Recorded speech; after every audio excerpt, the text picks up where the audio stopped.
Karen Silkwood was a nuclear plant worker and whistleblower at the Kerr-McGee-Cimarron fuel fabrication site plant near Crescent, Oklahoma. On November 13, 1974, she set out to meet a reporter to go public with evidence of extensive safety violations. She was later found dead. Her car appeared to have been run off the road, and the documents she had with her were missing. According to some reports, Silkwood had carried small amounts of plutonium out of the plant and had deliberately contaminated herself and her apartment. Why she would act so bizarrely, this remains in question, and more than 4 decades later, her death is still a mystery. Friend, before we go any further, I would like to humbly request you, please subscribe to my channel so we can reach 1,000 subscribers as soon as possible. Your support truly means the world to me.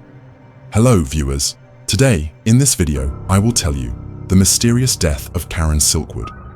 What really happened to the plutonium whistleblower? So, without wasting another moment, let's begin the video. The early life of Karen Silkwood. Karen Gay Silkwood was born on February 19, 1946 in Longview, Texas, to her parents named William Silkwood and Merle Silkwood, and raised in Nederland, Texas. She attended Lamar University in Beaumont, Texas.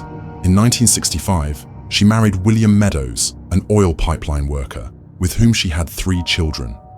After the marriage fell apart, Silkwood left Meadows in 1972 and moved to Oklahoma City, where she briefly worked as a hospital clerk.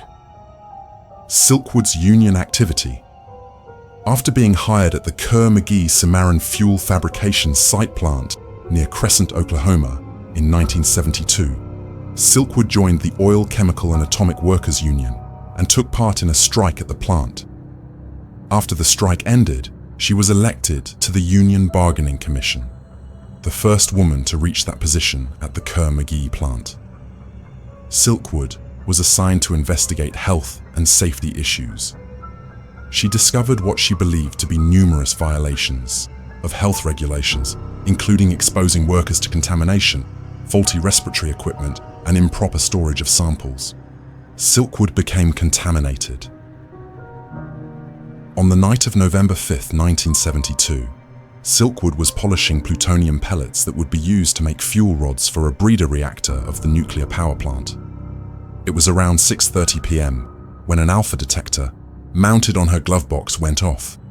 It was a piece of equipment that was supposed to protect her from exposure to radioactive material.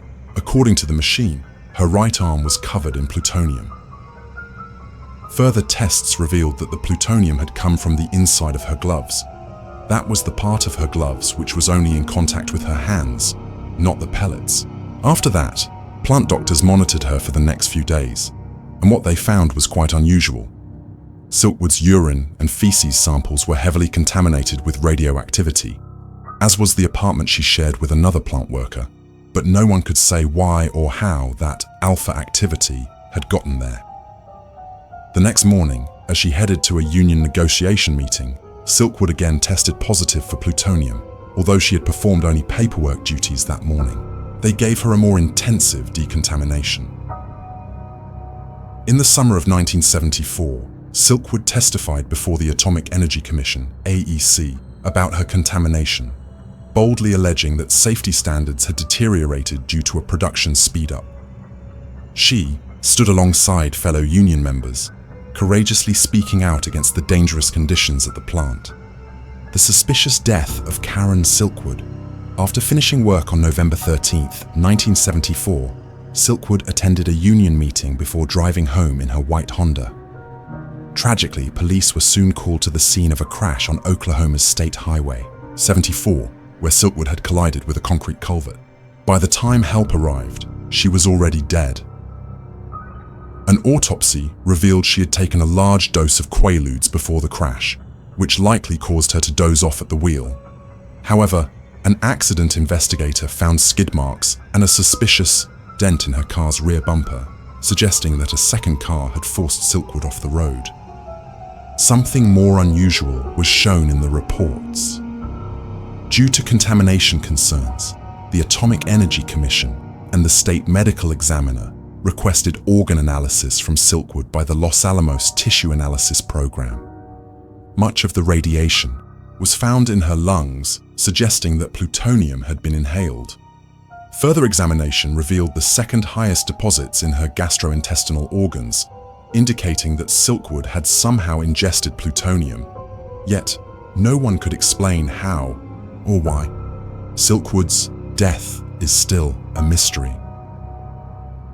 After Silkwood's tragic death, her father, William Silkwood, sued Kerr-McGee, and the company eventually settled the case for $1.3 million, plus other legal fees. Kerr-McGee closed its Crescent plant. In 1979, and nearly 5 decades later, Karen Silkwood's death remains a mystery to this day.